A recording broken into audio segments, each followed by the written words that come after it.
बनभूलपुरा की घटना पर हरिद्वार में आक्रामक दिखे मुख्यमंत्री पुष्कर सिंह धामी। बनभूलपुरा में अतिक्रमण स्थल पर पुलिस थाना बनाने की घोषणा की और कहा, कानून को हाथ में लेने का किसी को अधिकार नहीं। हरिद्वार में ढोल नगाड़ों की थाप पर मुख्यमंत्री पुष्कर सिंह धामी ने किया रोड शो। बड़ी संख्या में शामिल हुई मातृ शक्ति। 11,000 करोड़ से अधिक की योजनाओं का किया शिलान्यास और लोकार्पण।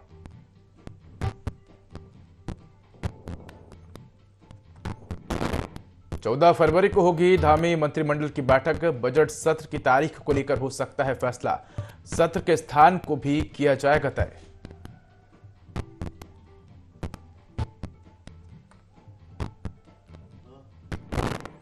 लोकसभा चुनाव में यूथ को साधने में जुटी कांग्रेस। बूथ जोड़ यूथ जोड़ो कार्यक्रम की गई शुरुआत। कांग्रेस के पक्ष में वोट करने के यूथ से की जाएगी अपील।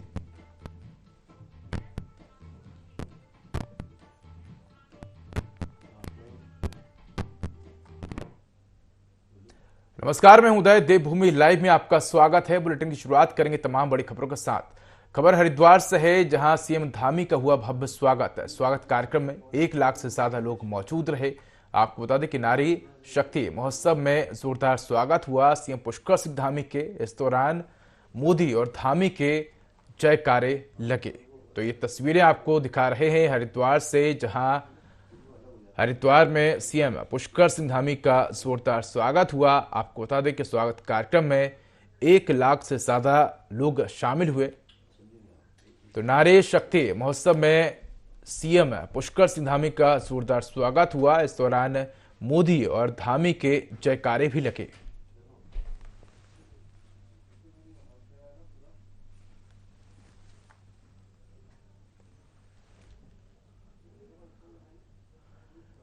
तो सीएम धामी का भव्य स्वागत किया गया। लाखों की संख्या में भीड़ मौजूद रही।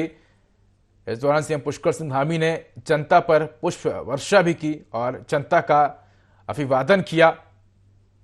तो नारी शक्ति महोत्सव में सीएम पुष्कर सिंह धामी का जोरदार स्वागत हुआ। इस दौरान उपस्थित लोगों की भीड़ ने धामी और मोदी के नारे भी लगाए।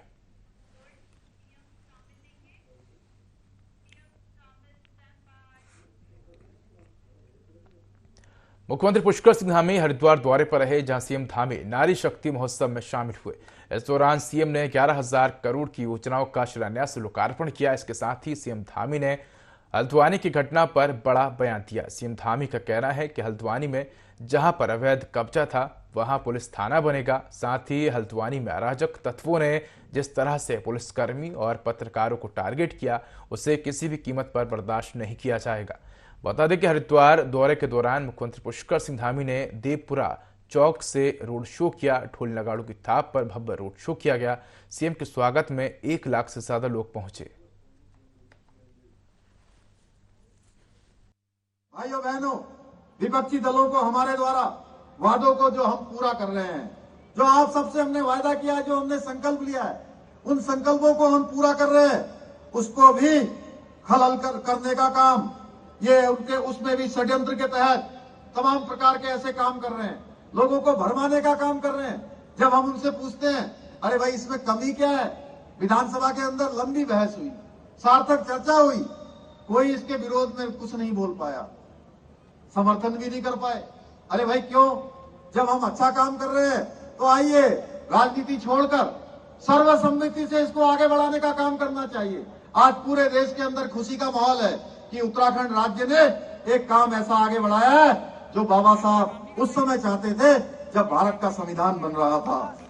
अभी अभी आपने देखा होगा हल्द्वानी में जिस तरह अराजक तत्वों के द्वारा हमारे पुलिसकर्मियों पर, हमारे पत्रकार भाइयों पर और विशेष करके हमारी जो पुलिस की महिला जवान थी, महिला पुलिसकर्मी थी, उनके ऊपर जिस प्रकार से हमला किया गया, उसकी जितनी निंदा की जाए वो कम है। हम इसे किसी भी सूरत में देवभूमि के अंदर बर्दाश्त नहीं करेंगे।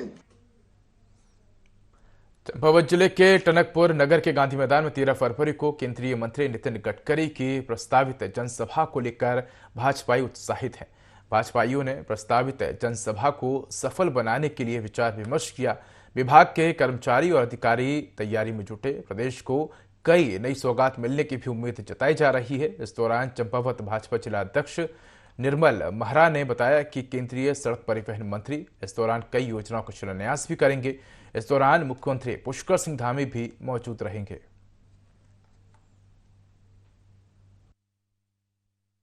हमारे केंद्रीय सड़क परिवहन मंत्री आदरणीय नितिन गडकरी जी का टनकपुर का दौरा है और इस दौरे में केंद्र की उनके मंत्रालय से संबंधित केंद्रीय कई सारी योजनाओं का वो शिलान्यास भी करेंगे और कुछ नई इस क्षेत्र के लिए सौगात भी यहाँ वो देके जाएंगे। पूर्व मुख्यमंत्री हरीश रावत ने हल्द्वानी के बनभूलपुरा में हिंसा पर अपनी प्रतिक्रिया देते हुए कहा कि हल्द्वानी में हुई आगजनी और पथराव की घटना से वहां की स्थिति अभी तनावपूर्ण बनी हुई है और कर्फ्यू लगा हुआ है, लेकिन हम सब चाहेंगे कि सबसे पहले वहां शांति स्थापित हो। हरीश रावत ने कहा कि उसके बाद इन सब पर बातचीत होगी।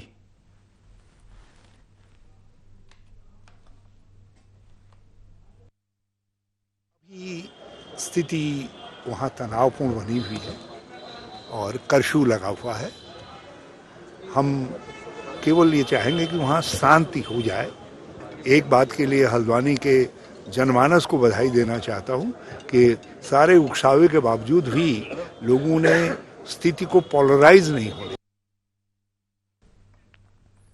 आगामी लोकसभा चुनाव की तैयारी को लेकर कांग्रेस पूरी तरह से जुट चुकी है। वहीं यूथ कांग्रेस प्रदेश ने भी तैयारियां शुरू कर दी हैं। वहीं युवा कांग्रेस प्रभारी शिवी चौहान ने आगामी लोकसभा चुनाव की रणनीति पर बात करते हुए बताया कि यूथ कांग्रेस लगातार कई कार्यक्रम कर रही है, जिसमें बूथ जोड़ो, यूथ जोड़ो, न्याय दो, रोजगार दो और अभी अग्निवीर का भारी संख्या में विरोध जो हो रहा है, साथ ही साथ ऑनलाइन फॉर्म भी भरा रहे हैं, जिसमें सभी के डेटा को सेव रखा जाता है।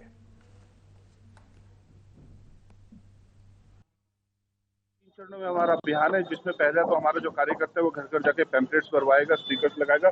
पैम्पलेट्स हमारे जो है वो रेडी हो चुके हैं और ये पैम्पलेट्स है जिसको लेके हमारा कार्यकर्ता घर घर जाएगा। उनका पूरा यहाँ पर ब्यौरा उनका आएगा, विद मोबाइल नंबर आएगा, OTP आएगा। इसके साथ साथ इसको ऐप के माध्यम से भी इसको फिल किया जाएगा।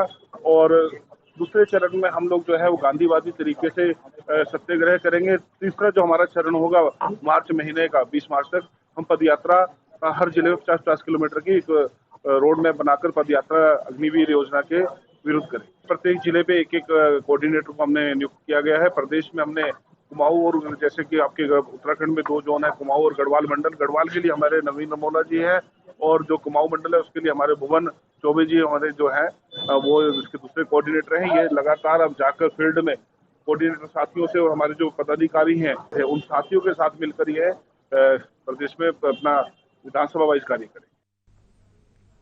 हल्द्वानी के बनभूलपुरा थाना क्षेत्र के मालिक के बगीचे में गुरुवार को धार्मिक स्थल हटाने को लेकर विवाद हो गया, जिसमें हुई फायरिंग में 5 लोगों की मौत हो गई, जबकि 300 से अधिक पुलिसकर्मी और कर्मचारियों के साथ साथ आम नागरिक घायल हो गए। SSP नैनीताल प्रहलाद नारायण मीणा ने बताया कि पुलिस ने 5000 से ज्यादा अधिक अज्ञात लोगों के खिलाफ मुकदमा दर्ज कर लिया है। साथ ही 25 दंगाइयों की गिरफ्तारी भी की गई है, जिनके कब्जे से अवैध तमंचे और 54 कारतूस बरामद किए गए हैं। बनभूलपुरा में जो थाने पे आगजनी और अतिक्रमण के दौरान जो उपद्रव की घटना हुई थी, उसमें आप सबको जैसे पता हमने 3 FIR रजिस्टर की है और हमने पिछले 24 घंटे में इन तीनों FIR मिला के 25 लोगों की गिरफ्तारियाँ की है। 25 लोगों के कब्जे से अगर देखा जाए तो अलग अलग जगह से और अलग अलग अभियुक्तों से हमने 7 तमंचे जो कंट्री मेड वेपन होता है वो बरामद किया है और 54 लाइव राउंड जो है 7.62 के 67 और 9 mm के 32 लाइव राउंड भी इनके कब्जे से बरामद हुए हैं, जो पुलिस के थाने से ये लोग लेके गए थे। बद्रीनाथ धाम के पांडुकेश्वर नगरी में श्री कुबेर देवरा महोत्सव चल रहा है, जिसके 5वें दिन कुबेर चौक पांडुकेश्वर में आस्था और विश्वास का अपार जनसैलाब देखने को मिला। इस अवसर पर कुबेर चौक में आयोजित कुबेर देवरा गाड़ू घड़ा देव उत्सव में यक्षराज भगवान कुबेर के अवतारी पुरुष ने लोहे की पवित्र कटार पर आसन लेकर अलकनंदा नदी के पवित्र गंगा जल से भरे घड़े और दूध का स्नान किया। का 5वां दिन था और 5वां दिन में भजन संध्या में हमारे उत्तराखंड के मशहूर गायक सौरभ मैठाणी जी आए हुए थे और उन्होंने शाम को बहुत बढ़िया रंग जमाया और सब लोग बड़े मंत्रमुग्ध होकर उनके भजनों पे डांस किया और उन्होंने भी भगवान कुबेर और बद्री विशाल की बड़ी गाथाएं गाई और उन्होंने कहा कि मैं धन्य हो गया इस भूमि में आके। तो बहुत बढ़िया रहा कुबेर देवरा का कल 5वां। लोहाघाट खेती खान रोड पर एक कार और कैंटर के बीच जोरदार टक्कर हो गई। दुर्घटना में कार चालक गंभीर रूप से घायल हो गया और जिसके बाद उसे स्थानीय लोगों ने तुरंत अस्पताल में भर्ती कराया। टक्कर होने से घटना की जगह पर लोगों की भारी भीड़ लग गई। हालांकि मौके पर पहुंची पुलिस ने स्थानीय युवाओं के सहयोग से कार को हटाकर जाम खोला। उनके थोड़े माइनर इंजरीज थे, जैसे पैर पे लगी हुई थी, हल्के सर में लगी हुई थी। थोड़ा सा पेशेंट डिजी भी था कि मतलब कहाँ है क्या है, थोड़ा सा ओरिएंटेड नहीं थे वो। बाकी प्राइमरी ट्रीटमेंट देके फिर उनको अपने डिस्ट्रिक्ट हॉस्पिटल एक बार भेज दिया था कि एक बार उनको ऑर्थो वाले सब देखने लगते हैं। इस तरह से उस टाइम उनकी ठीक थी, अभी के लिए यही कह सकते हैं। बाकी एक बार ये कि एक्सरे वगैरह की उस टाइम सुबह कुछ खुला नहीं था, तो एक्सरे वगैरह भी सुबह अभी हुए नहीं है। एक्सरे वगैरह सभी रिपोर्ट के बाद ही बोल सकते हैं। बद्रीनाथ धाम के कपाट खुलने को लेकर पवित्र गाड़ू घड़ी तेल कलश पांडु नगरी के युग बद्री पांडुकेश्वर मंदिर पहुंची, जहां बीजेपी प्रदेश अध्यक्ष महेंद्र भट्ट के साथ सैकड़ों लोगों ने पवित्र गाड़ू घड़ी तेल कलश का स्वागत किया। धार्मिक रस्म के तहत जोशीमठ से योग बद्री पांडुकेश्वर पहुंचे। इस पवित्र तेल कलश को नरसिंह मंदिर स्थित भंडार से डिमरी पंचायत के प्रतिनिधि को सौंपा गया, जहां से सभी मंदिरों के दर्शन पूजन के बाद ये पवित्र तेल कलश बीकेटीसी कर्मियों की अगुवाई में योग बद्री पांडुकेश्वर रवाना हुई। 14 फरवरी बसंत पंचमी को यह तेल कलश टिहरी राज दरबार नरेश नगर पहुंचेगा, जहां डिमरी पंचायत द्वारा इस पवित्र तेल कलश को राज दरबार में सौंपा जाएगा।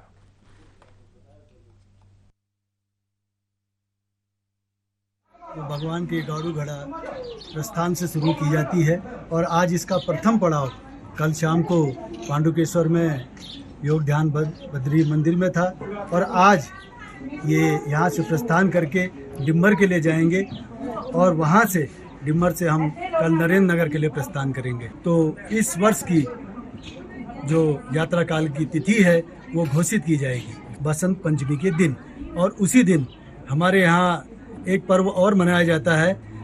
गाड़ू घड़े का जो तेल पिरोने की तिथि है वो भी इसके साथ साथ घोषित की जाती है। डिम्बर गांव में 106 वर्ष से जो रामलीला चली आ रही है उसकी तिथि भी बसंत पंचमी के दिन घोषित की जाती है। ये सारा कार्यक्रम एक साथ संपादित किया जाता है। खबर देहरादून से है, जहां सीएम धामी का संबोधन। आपको बता दें कि जनरल विपिन रावत की प्रतिमा का अनावरण किया है। रक्षा मंत्री राजनाथ सिंह ने प्रतिमा का अनावरण किया है। काम किया है वो भली भांति जानते हैं।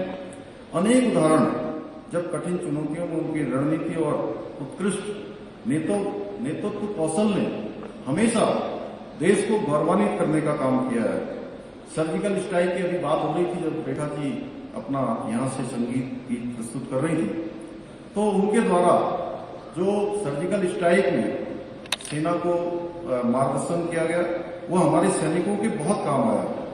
उनके अनुकरणीय योगदान और प्रतिबद्धता को शब्दों में बयान नहीं किया जा सकता है। बहुत सारे ऐसे काम हैं जिसके लिए अगर काफी लंबा समय भी हो तो मैं समझता हूँ वो भी कम पड़ेगा। उनके नेतृत्व में भारतीय सेना ने हर क्षेत्र में नए कीर्तिमान स्थापित किए। सेना का मनोबल उन्होंने बढ़ाने का काम किया। देश के साथ साथ हमारे राज्य की जो धरती है उत्तराखंड से, जो उनकी जन्मभूमि थी, उनसे बहुत प्रेम वो करते थे। मैं जहां तक अपने व्यक्तिगत बात करूं तो बहुत लंबा मेरा उनसे परिचय नहीं था, लेकिन जितना भी परिचय था हमेशा उन्होंने हिम्मत बढ़ाने का, हमेशा उत्साह लाने का काम वो करते थे। और मुझे याद है कि पिथौरागढ़ में जब हमारे आदरणीय रक्षा मंत्री राजनाथ सिंह जी का कार्यक्रम था, हमारे गणेश जोशी जी उस कार्यक्रम के संयोजक थे और उस कार्यक्रम में उनको भी वहां सम्मिलित होना था, तो उन्होंने फोन किया और फोन पर गणेश जोशी जी के ही फोन पर फोन आया और उस फोन पर उन्होंने मुझसे लगभग 15-16 मिनट तक बात करी। तो मैं सोच रहा था कि मैं इनसे इतनी लंबी बात कर रहा हूं, क्या ये आज क्यों नहीं आए होंगे। कुछ ही दिनों के बाद जब ये दुर्घटना हुई तब मुझे एहसास हुआ कि शायद उनके मन में या विचार में कहीं न कहीं नियति में चल रहा था कि शायद उनसे अंतिम बार मेरी बात हो रही है। और चूंकि मैं एक सैन्य परिवार में ही पैदा हुआ हूँ, उत्तराखंड में प्रत्येक परिवार से मैंने कहा कि सेना में कोई कोई रहता है। मेरे पूज्य पिताजी भी सेना में थे, महारेजिमेंट में उन्होंने अपनी सेना की सेवा प्रारंभ की। उस महारेजिमेंट तक भी मुझे उत्तराखंड के मुख्य सेवक बनने के बाद पहुंचाने का काम, उन सैनिकों के बीच में जाने का अगर मुझे अवसर मिला तो उसका श्रेय किसी और को नहीं बल्कि जनरल बिपिन रावत जी को जाता है कि उन्होंने मेरे सारे कार्यक्रम को अपनी दुर्घटना से पहले ही उन्होंने तय करवा दिया था, जिसके कारण से मैं वहां जा पाया। और वहां जाकर मैं जिस प्रकार से भावुक हुआ, मुझे लगा कि रात को जब मैं खाना और सेना का जो खाने का कार्यक्रम होता है रात का, उसके बाद 11-12 बजे जब मैं फ्री हुआ तो मैं जब उस पूरे सेंटर के अंदर चक्कर लगा रहा था सागर मध्य प्रदेश में जाकर, और जिस प्रकार से सैनिक लोग बहुत ही आत्मीयता से जय हिंद साहब जगह जगह बोल रहे थे। कोतवाली में होटल एसोसिएशन और व्यापार संघ के साथ प्रभारी निरीक्षक ने बैठक कर शहर की समस्याओं पर चर्चा की और सहयोग की अपेक्षा की ताकि शहर की कानून व्यवस्था सहित समस्याओं का समाधान हो सके। बैठक में संदिग्ध व्यक्तियों और बढ़ती आपराधिक प्रवृत्ति को लेकर चर्चा की गई। वहीं होटल की पार्किंग में सीसीटीवी कैमरे लगाने के निर्देश दिए गए। कोई होटल प्रबंधक अब सड़क पर वाहन खड़ा नहीं करेगा और कानून व्यवस्था का कोई भी उल्लंघन नहीं करेगा।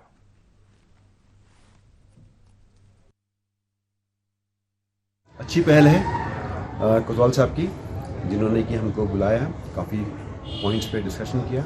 हमारे शहर की सेफ्टी के दृष्टिकोण से कुछ सुझाव आपने दिए हैं, कुछ सुझाव हमने दिए हैं। मुख्य रूप से आपका कहना है कि प्रत्येक प्रतिष्ठान को, होटलियर को कैमरेज रोड की फेसिंग की तरफ अच्छी रेजोल्यूशन के कैमरेज होने चाहिए। दूसरे जो हमारे पार्किंग एरियाज़ हैं वहाँ पर भी कैमरेज होने चाहिए, क्योंकि जो भी गलत कार्य होते हैं लगभग वो इन्हीं एरियाज़ में होते हैं। और किसी भी गतिविधि को सॉल्व करने के लिए, कोई वारदात को सॉल्व करने के लिए जो कैमरेज हमारे लगे होते हैं, उससे जो कंटिन्यूटी मिलती है, एक सीक्वेंस मिलती है, उससे संदिग्ध तक पहुंचने में बहुत मदद मिलती है। इसके अलावा आपका ये भी कहना है कि जो हमारी कैपेसिटी है डीवीआर की, वो कैपेसिटी को हमको एनहांस करना है। अगर 1 टीवी की लगी हुई है उसको 2 टीवी 3 टीवी करें, ताकि 15-20 दिन महीने का हम पे बैकअप होना चाहिए। जनपद उत्तरकाशी में व्यापार मंडल का चुनाव संपन्न हुआ। अध्यक्ष पद पर पूर्व अध्यक्ष रमेश चौहान निर्विरोध निर्वाचित हुए, जबकि महासचिव के चुनाव में कांटे की टक्कर रही और मनमोहन थलवाल को दूसरी बार महासचिव चुना गया। चुनाव जीतने के बाद दोनों पदाधिकारियों ने व्यापारियों की समस्याओं के समाधान को अपनी प्राथमिकता बताया। जो संगठन होता है ना, उसकी जो सबसे सरल जो परिभाषा होती है, एक तरीका होता है, वो चुनाव से चुने हुए व्यक्ति का आता है। और आज सभी व्यापारियों ने जो है मुझे चुन के दोबारा भेजा है। इससे पहले भी मैं चुन के आया हूँ और आज जो है मेरे एकमात्र मेरी सीट पे ही एक चुनाव हुआ है और व्यापारियों ने मेरे को एक जो उत्साह जो जताया है मेरे पे दोबारा, ये मेरी जो कार्यशैली रही होगी इससे पिछले 4 साल में मेरी जो कार्यशैली रही है, उससे ही मेरे को दोबारा इन्होंने मेरे पद से नवाजा है। मैं कुछ नहीं, इससे ज़्यादा कुछ नहीं कहूँगा। मैं व्यापारियों, जो भी मेरे व्यापार मंडल के जो भी मेरे व्यापारी हैं, छोटा बड़ा जो भी, उन सभी का बहुत दिल से बहुत धन्यवाद करना चाहूँगा। बस जिन्होंने हमारे पे विश्वास किया और दोबारा हमें निर्विरोध प्रत्याशी बनाने की कोशिश की, और हमने भी कोशिश की थी कि सभी प्रत्याशी आपस में सहमत बने, लेकिन महामंत्री में नहीं बन पाए। लेकिन हमारे पूर्व जो मेरे साथ वर्तमान में पहले भी पिछले साल थे, वो दोबारा आज 50 वोटों से जीत चुके हैं। तो सभी लोगों को इसमें कोई नाराजगी न हो। हमें संगठन मिलके चलाना है। 12 साल 7 साल चुनाव हुए नहीं हुए, लेकिन हम चाहते थे चुनाव हो, लेकिन नई प्रक्रिया आए। लेकिन सब ने हमें पे विश्वास किया, चाहे वो विष्णुपाल रावत जी हों, चाहे अंकित भाई हों, पोखरियाल जी हों, जिन्होंने हमारे पे विश्वास किया, नहीं भाई हम आपको बनाना चाहते, तो उसका धन्यवाद मैं करना चाहूँ। सभी व्यापारियों का आगे विश्वास दिलाते हैं, व्यापारियों को आगे आपकी जो भी समस्या उनके लिए एक रणनीति बहुत, जो हमारे से पहले भी गलतियां हुई उनको दूर करेंगे। नैनीताल दुग्ध उत्पादक सहकारी संघ की प्रबंध कमेटी के सदस्यों के चुनाव में जनपद की कुल 9 सीटों के लिए 22 दावेदारों ने अपने नामांकन पत्र दाखिल किए, जिसमें निवर्तमान दुग्ध संघ अध्यक्ष मुकेश बोरा समेत 6 सीटों में निर्विरोध डायरेक्टर चुना जाना तय है। नैनीताल दुग्ध उत्पादक सहकारी संघ लिमिटेड में प्रबंध कमेटी के सदस्यों के निर्वाचन के लिए नामांकन पत्र दाखिल करने की अंतिम तिथि थी। नामांकन के समय मुख्य निर्वाचन अधिकारी डॉक्टर DC जोशी, सहायक निर्वाचन अधिकारी जगतवीर आर्य और दुग्ध संघ के सामान्य प्रबंधक निर्भय नारायण भी मौजूद रहे। सहकारी संघ लिमिटेड लालकुआं की प्रबंधक कमेटी के सदस्यों के निर्वाचन हेतु आज नाम निर्देशन पत्र प्राप्त हुए हैं। इसमें कुल मिलाकर प्रबंध कमेटी में हमारे 7 निर्वाचन क्षेत्र हैं, जिसमें से ओखलकांडा, कोटाबाग, धारी, भीमताल, रामगढ़ और रामनगर, इन क्षेत्रों से एक उम्मीदवार के द्वारा नामांकन किया गया है। इसके अतिरिक्त कालाडूंगी और लालकुआं निर्वाचन क्षेत्र से 2 उम्मीदवारों के द्वारा नामांकन दाखिल किए गए हैं, जबकि हल्द्वानी निर्वाचन क्षेत्र से 4 प्रत्याशियों के द्वारा नामांकन पत्र दाखिल किए गए हैं। इस प्रकार कुल 14 उम्मीदवारों के द्वारा नामांकन पत्र आज प्रस्तुत किए गए हैं। राजधानी देहरादून के दून अस्पताल में रिक्त पड़े टेक्नीशियन के पदों को देखते हुए अस्पताल प्रशासन ने 16 नए टेक्नीशियन नियुक्त किए हैं। इस बात को लेकर दून मेडिकल कॉलेज के प्राचार्य डॉक्टर आशुतोष सयाना ने कहा कि उत्तराखंड चिकित्सा सेवा चयन बोर्ड से टेक्नीशियन नियुक्त किए गए हैं। मुख्यमंत्री पुष्कर सिंह धामी और चिकित्सा शिक्षा मंत्री डॉक्टर धन सिंह रावत ने इन नए टेक्नीशियनों को नियुक्ति पत्र वितरित किए थे। साथ ही उन्होंने कहा कि OT, रेडियोग्राफी और फिजियोथेरेपी विभागों में अब हमें टेक्नीशियन मिल जाएंगे जो उपचार के दौरान चिकित्सकों का सहयोग करेंगे।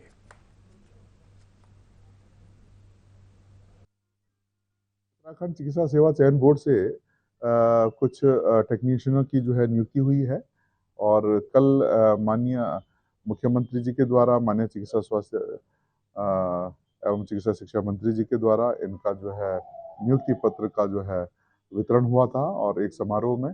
और अभी इनकी नियुक्ति हमारे यहाँ पर कई विभागों में जो है पद खाली थे, जैसे OT टेक्नीशियन हैं और जैसे रेडियोग्राफी टेक्नीशियन हैं और फिजियोथेरेपी है। तो इन विभागों में जो है अभी हमें जो है कुछ टेक्नीशियन मिल जाएंगे। ये टेक्नीशियन जो है मेनली जो जितने भी उपचार होते हैं, हमारे चिकित्सक जो उपचार करते हैं और उनके साथ जो है ये सहयोग करते हैं और इनके अपने अपने फील्ड में ये एक्सपर्ट होते हैं, जितने भी टेक्निकल संवर्ग हैं हमारे। तो मुझे लगता है कि दून चिकित्सालय में इनके नियुक्ति से जो है मरीजों को जो है लाभ मिलेगा, उपचार में सहयोग मिलेगा। पूर्व PM चौधरी चरण सिंह और वैज्ञानिक MS स्वामीनाथन को भारत रत्न देने से किसानों में खुशी की लहर है। किसानों ने इसे लेकर मिठाई बांटी। जसपुर विधानसभा क्षेत्र में भारतीय किसान यूनियन ने एक सभा का आयोजन किया, जिसमें किसानों ने प्रधानमंत्री नरेंद्र मोदी का आभार व्यक्त किया।